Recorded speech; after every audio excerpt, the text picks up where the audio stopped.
hit and killed a man with her car in 2018 before she and the senator were married.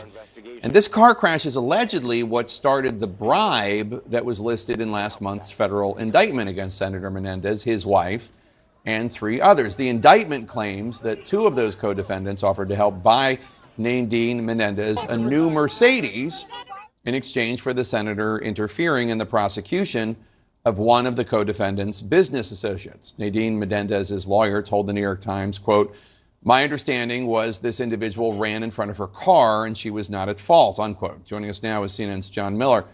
John, thanks for joining us. So according to the Times, Mrs. Menendez was not tested for drinking or drugs after the crash. How unusual is it for police to not check for that after a deadly car accident?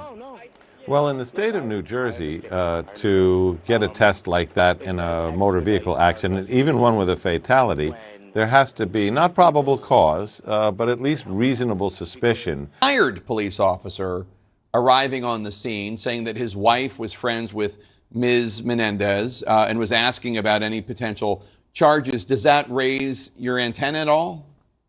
I mean, it would raise my antenna just because it should. But if you listen to at least what's recorded on tape, I think what's more significant is what he's not asking.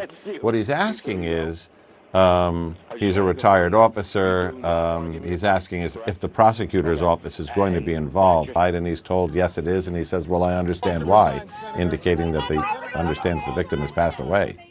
So Richard Koop was the individual killed in the accident, and his family has lots of questions. In this case, there were no criminal charges brought. There was no summons issued.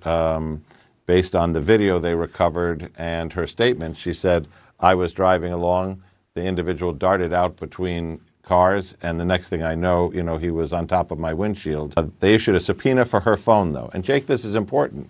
It means, was she texting when she didn't see him? Was she talking on the phone? Was she doing something else? And we don't have in any of these reports the results of that subpoena. So a couple of more questions we have to run down.